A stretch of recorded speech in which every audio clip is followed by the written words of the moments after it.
The morning started like any other at Earth's United Defense Force headquarters. Admiral West stood by the large window of his office, sipping his coffee and watching the sunrise. The calm wouldn't last long. "Sir," Lieutenant Parker burst through the door, his face pale. "We're picking up something unusual. Multiple objects just appeared beyond Mars' orbit." West placed his coffee down slowly. After 30 years of service, he had learned to stay calm in any situation. "Show me." In the command center, dozens of screens displayed the same thing. 7 massive ships, each larger than anything humans had ever built, hovering just beyond the red planet. Their dark hulls seemed to absorb the sunlight, making them look like holes in space. "We're receiving a transmission," announced Captain Rogers from her station. Her fingers flew over the controls. "It's being broadcast on all frequencies in perfect English." The main screen flickered to life. The being that appeared looked almost human, except for its gray skin and completely black eyes. It wore what seemed to be a military uniform, decorated with unfamiliar symbols. "People of Earth," the figure spoke, its voice carrying an artificial undertone. "I am High Commander Vale of the Galactic Empire. Your world has been monitored since you first split the atom. Your recent technological advances have qualified you for integration." Admiral West stepped forward. "This is Admiral West of Earth's United Defense Force. What exactly do you mean by integration?" The alien's expression showed something close to amusement. "Your species is still primitive by Imperial standards, but you've progressed enough to be useful. The Empire will guide your development, and in return, you will serve the greater good of the galaxy." The command center remained silent. Years of science fiction had prepared humanity for first contact, but not like this. Not as a corporate takeover. "We need time to discuss this with our world leaders," West replied diplomatically. "You have 24 Earth hours to prepare for our arrival. We will send observers to begin your assessment." The transmission cut off abruptly. West turned to his staff. "Contact every major government. Now." Within hours, the Global Council gathered in Geneva.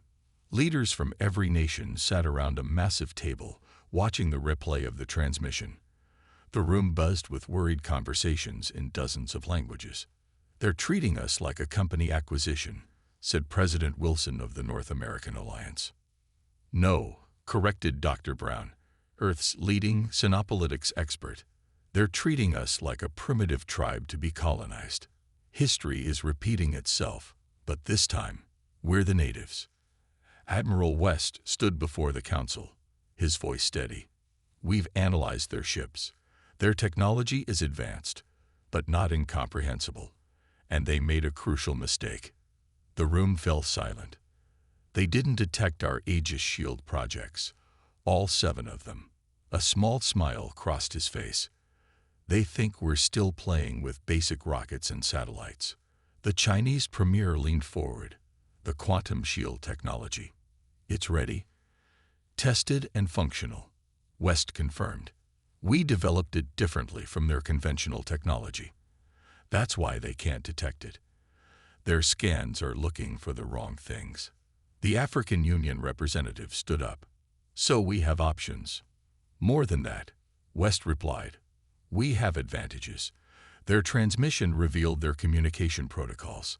Our AI systems are already decoding their technical database. They're advanced, yes, but they're overconfident. They've used the same technology for so long they've stopped innovating." President Wilson nodded slowly. "So when they say we're primitive, they're working from an outdated playbook," West finished. "They expect us to be amazed by their ships, terrified of their weapons. Instead, we can show them humanity's real strength," Dr. Brown added. "Our ability to adapt, to think differently, to innovate." The room erupted in discussion. For the first time in history, Earth's nations began to truly unite, not against each other, but against an external threat that underestimated them. As the council debated their response, Admiral West returned to his headquarters. The massive ships still hung in space, waiting. They thought they were watching a primitive world prepare to submit.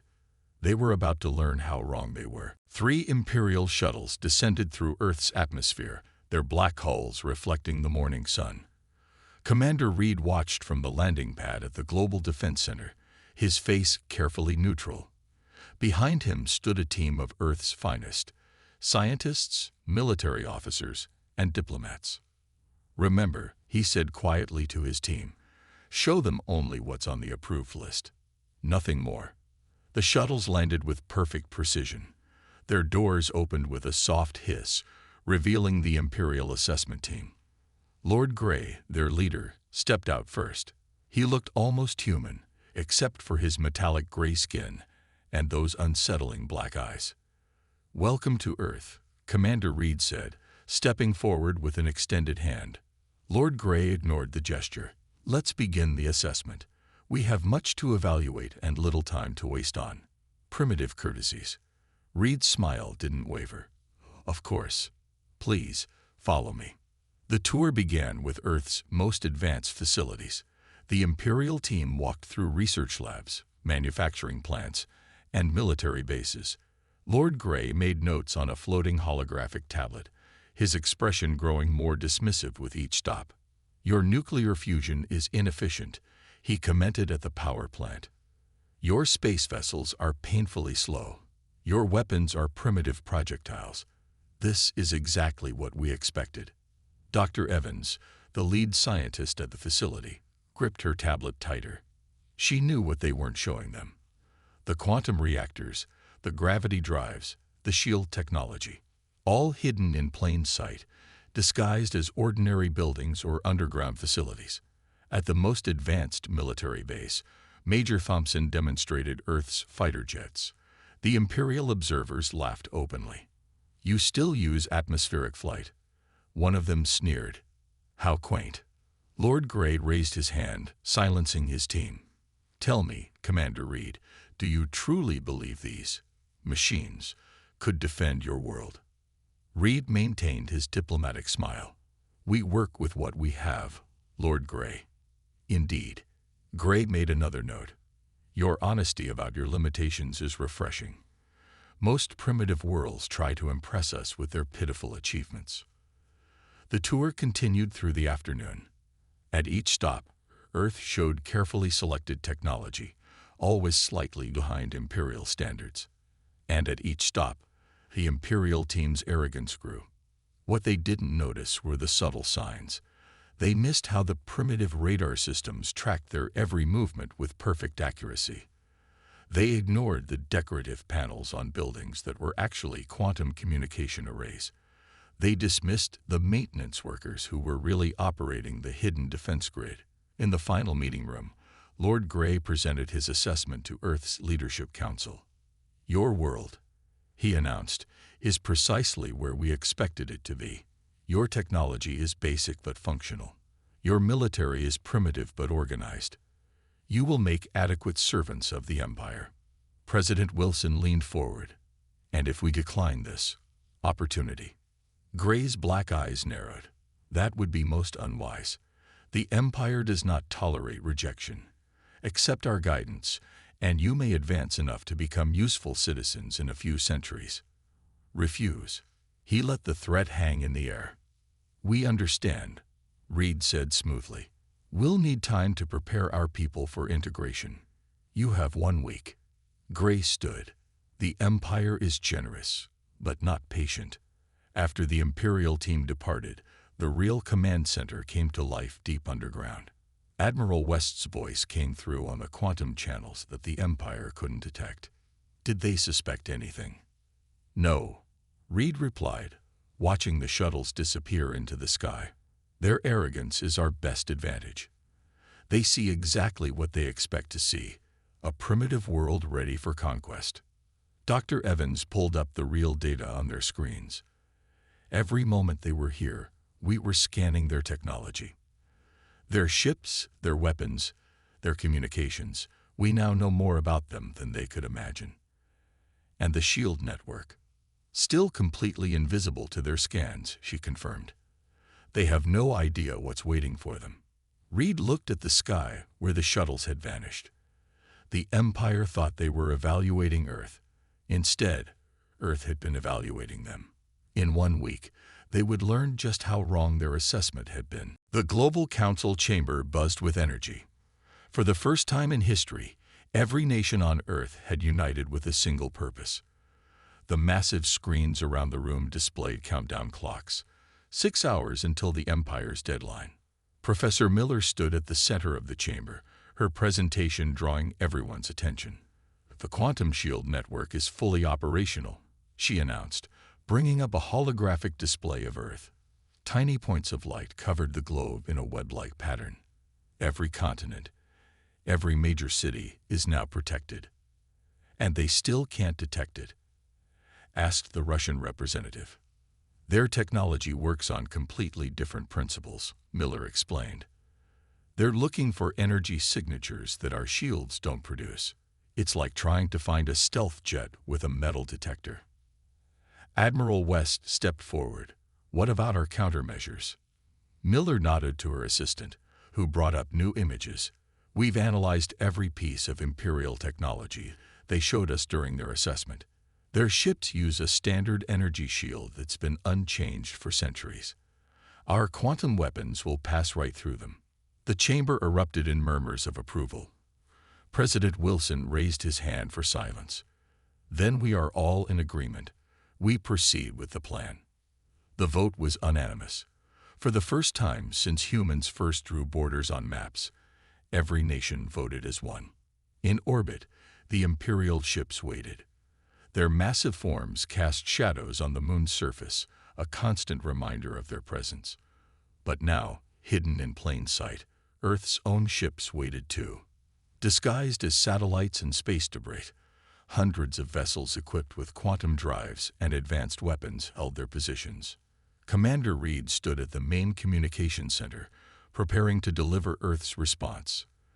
The message had been carefully crafted, reviewed by every member of the Global Council. It needed to be perfect.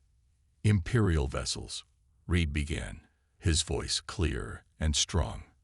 "This is Earth's Global Council with our response to your integration demand." On the main screen, Lord Grey's face appeared. His black eyes showed only boredom, as if he were handling a minor administrative task.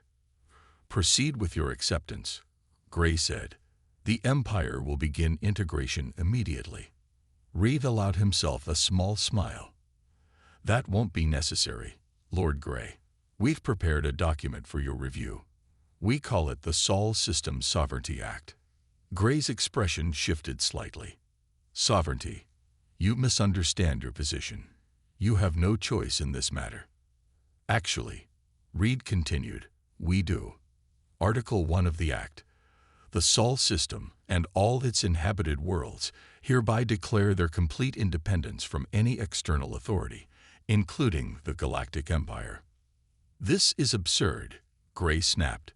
"Your primitive technology cannot." Article 2. Reed cut him off. "Any unauthorized entry into the Sol system will be considered an act of war and will be met with appropriate force."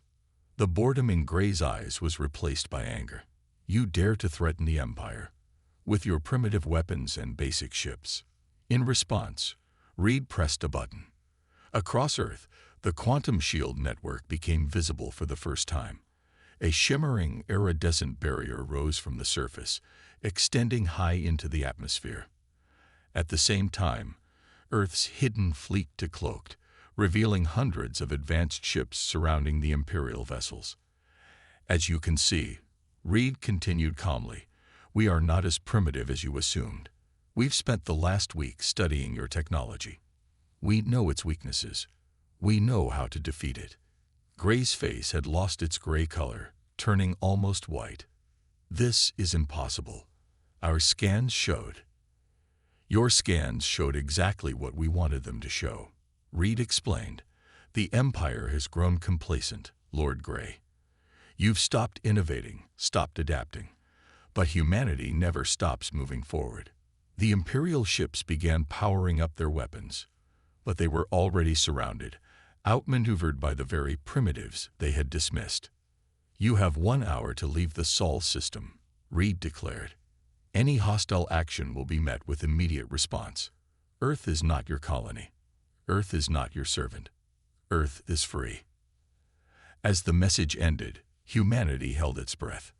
The next hour would determine whether their declaration of independence would be the beginning of a new era, or the start of a war they were finally ready to fight. Captain Anderson stood at the control center of Earth's primary shield station, watching the massive Imperial fleet emerge from hyperspace.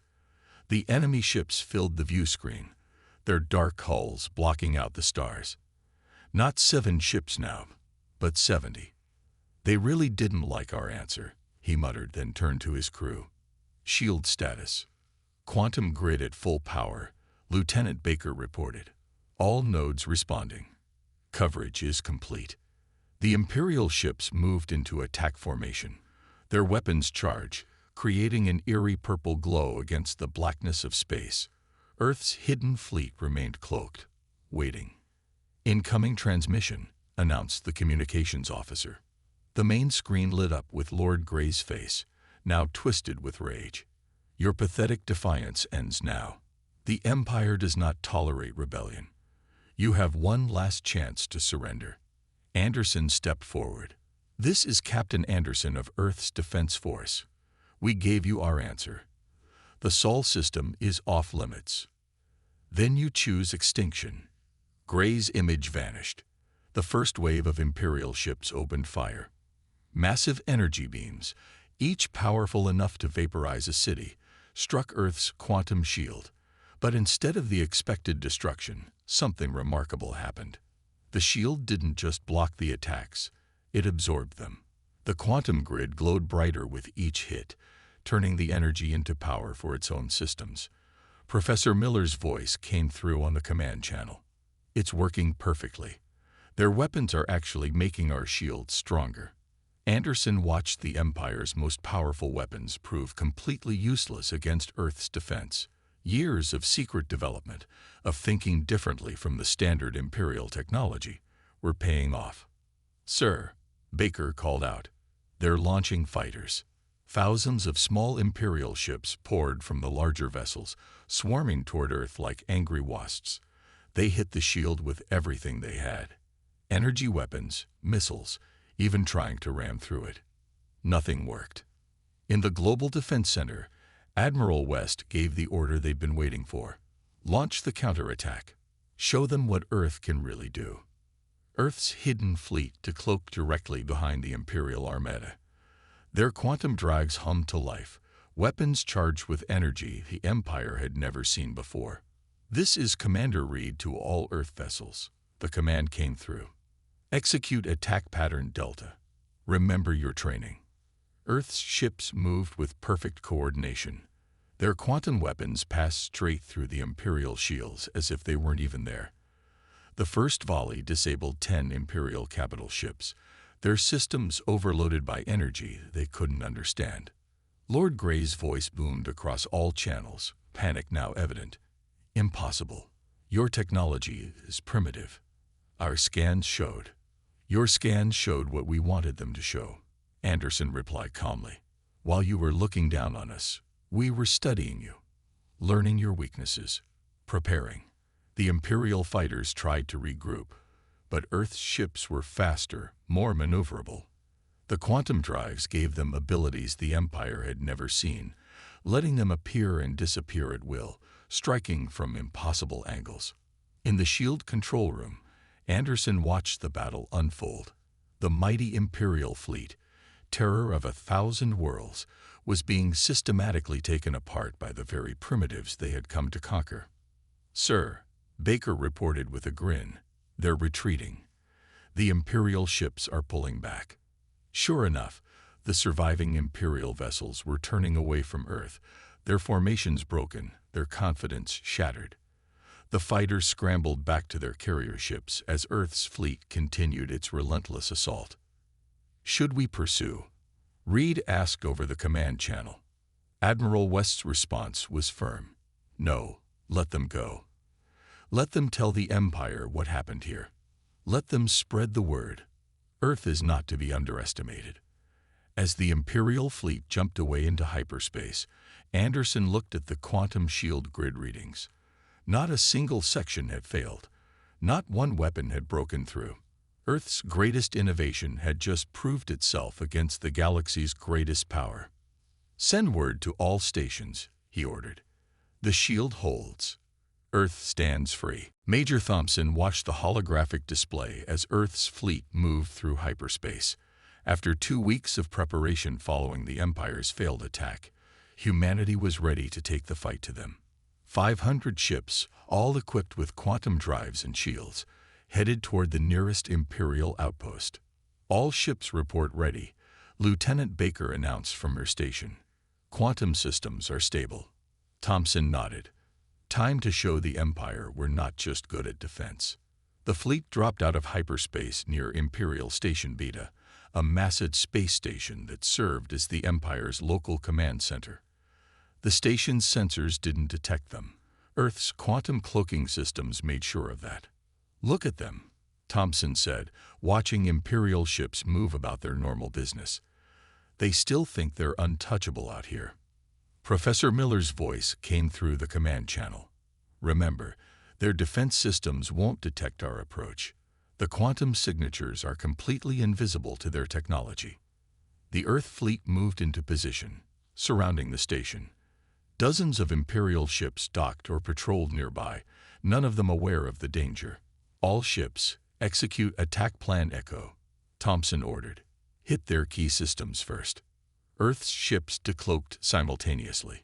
Before the Imperial forces could react, quantum beams struck the station's power core, weapon systems, and shield generators. The supposedly impenetrable Imperial shields failed instantly against Earth's advanced weapons. Panic erupted among the Imperial forces.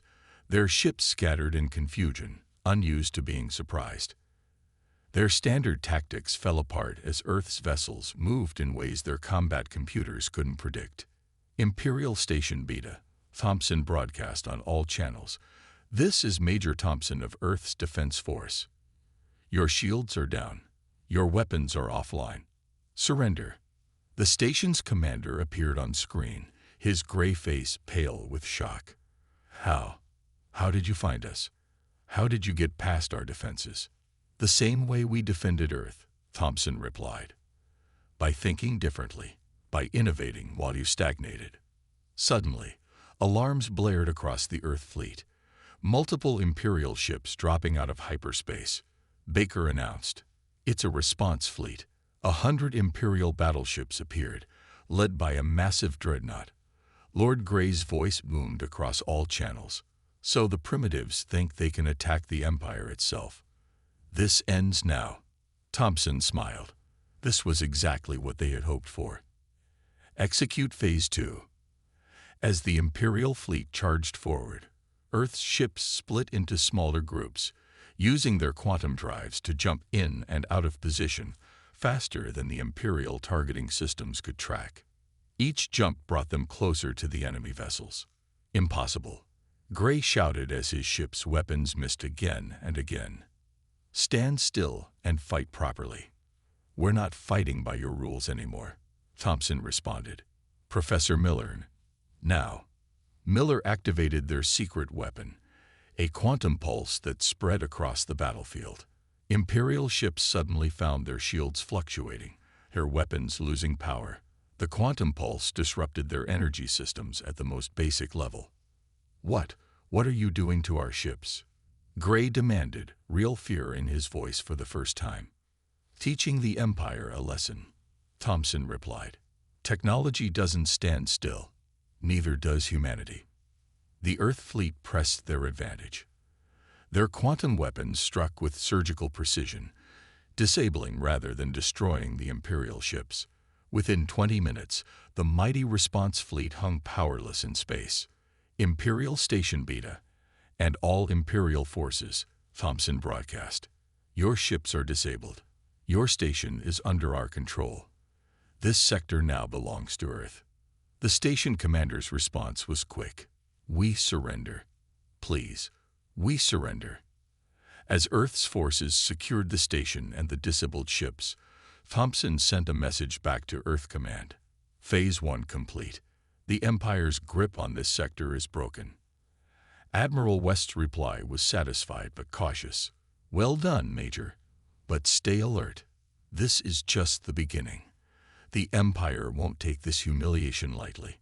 Thompson looked at the disabled Imperial fleet, the captured station, and his own ships, still powered, still ready for more. Let them come, he said quietly. Earth is ready. Commander Reed stood before the newly formed Galactic Council, a gathering unlike any in the Empire's history. Representatives from 20 subjugated worlds sat in secret, meeting in a secured chamber deep within the captured Imperial Station Beta. Their faces showed a mix of hope and fear as they watched Earth's presentation. 1 month ago, we drove the Empire from the Sol system, Reed explained, showing holographic images of Earth's successful defense. 2 weeks ago, we captured this station. Now, we offer you a choice. Professor Miller stepped forward, displaying the schematics for Earth's quantum technology. We can teach you how to build these systems, how to defend your worlds, how to be free.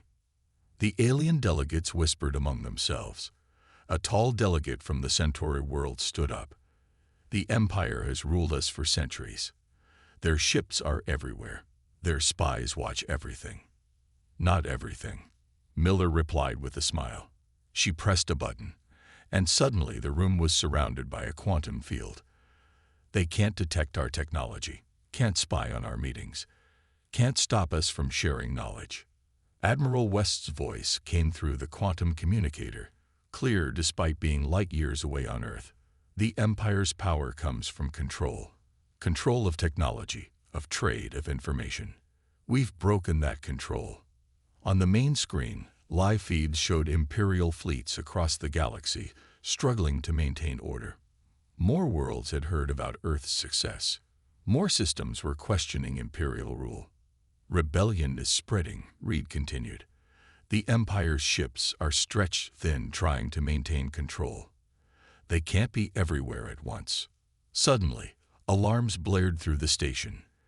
Lieutenant Baker's voice came urgent over the comm. Imperial fleet detected.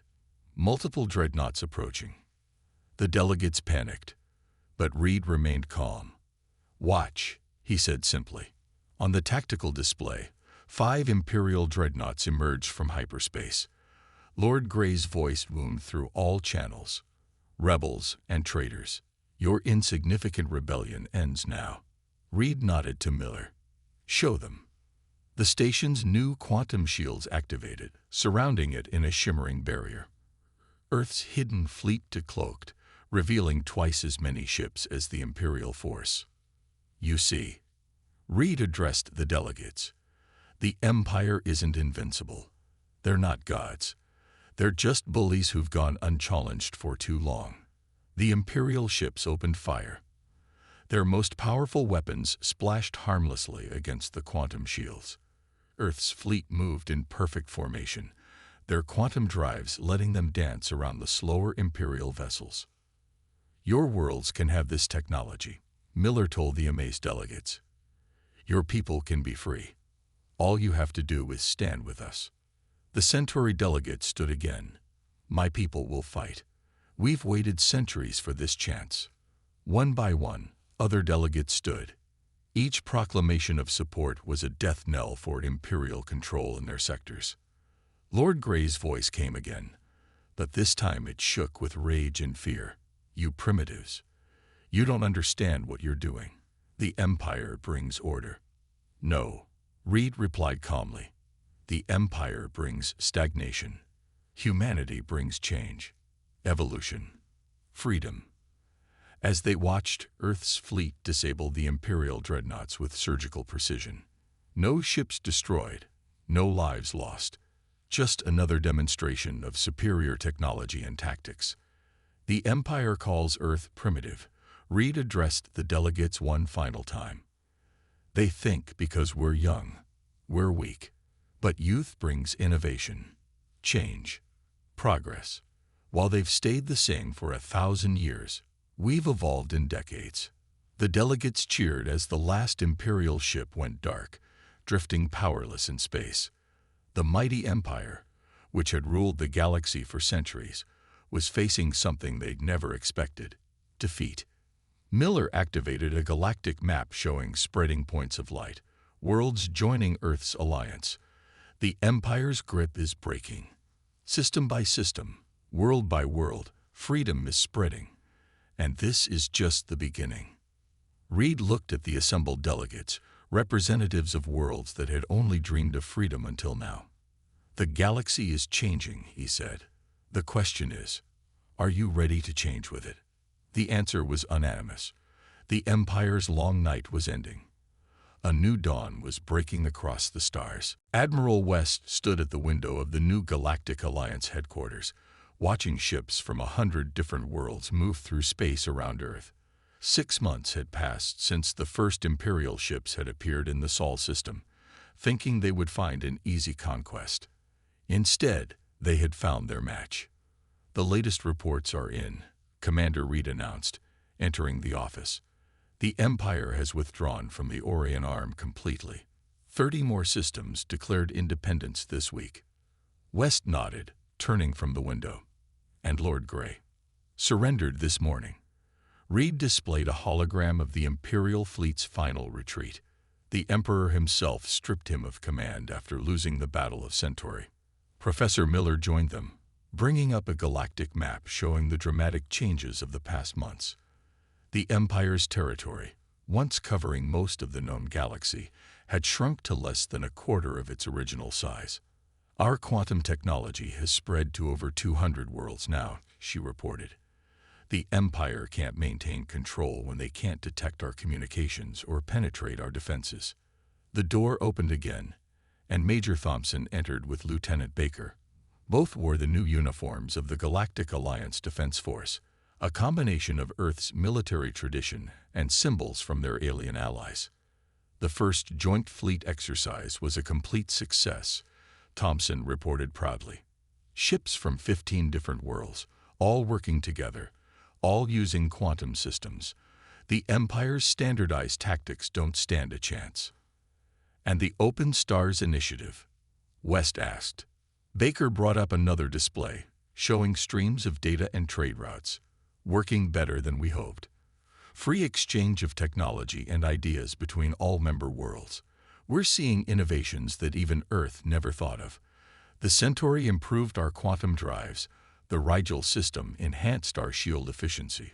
Everything the Empire tried to prevent, Reed observed. They kept worlds isolated, dependent, frozen in place.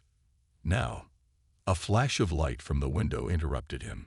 Everyone turned to watch as a massive ship emerged from quantum space, the first of its kind, built jointly by Earth and its allies. It represented everything the Empire had feared: cooperation, innovation, progress. The Imperial Senate is requesting a meeting, Baker announced, checking her communications panel. They're ready to discuss peace terms. West smiled slightly. On our terms this time. No more demands for submission. No more talk of primitive worlds and proper places. They're learning, Thompson said, the hard way. Miller brought up images from across the freed systems, worlds rebuilding, developing, growing, ships of new designs filling the stars, people of all species working together, sharing knowledge, advancing. The Empire thought they were coming to guide a primitive world, she said. Instead, we showed them a new way forward. Evolution instead of stagnation, cooperation instead of control. And Earth? Baker asked. What's our role now? West turned back to the window, watching the ships move past. Human vessels flew alongside alien craft, all equal, all free. The quantum shields that had once protected just Earth now guarded hundreds of worlds. We do what humanity has always done, he answered. We explore, we learn, we grow, and we help others do the same. Reed checked his display one final time. The last Imperial ships have left Alliance space. The borders we established in the peace talks are holding. And the Emperor's response to our conditions? Thompson asked. Accepted in full, Reed confirmed. Free trade between all systems. No more forced integration. No more suppression of technological development. Every world free to choose its own path. Then it's really over, Baker said quietly. We won. West shook his head. No, Lieutenant. We didn't just win a war. We started something new. The Empire tried to conquer Earth, but instead, Earth changed the galaxy. Outside the window, a group of newly freed world ships practiced quantum jumping, their crews learning the technology that Earth has shared freely. Each flash of light represented another step away from Imperial control, another move toward a future where no species would be called primitive, where innovation and cooperation replace stagnation and domination. The Empire had come to Earth expecting to find another primitive world to absorb into their unchanging realm. Instead, they had found the force that would transform the galaxy. Earth had declared no entry to the Empire, and in doing so, had opened the stars to everyone.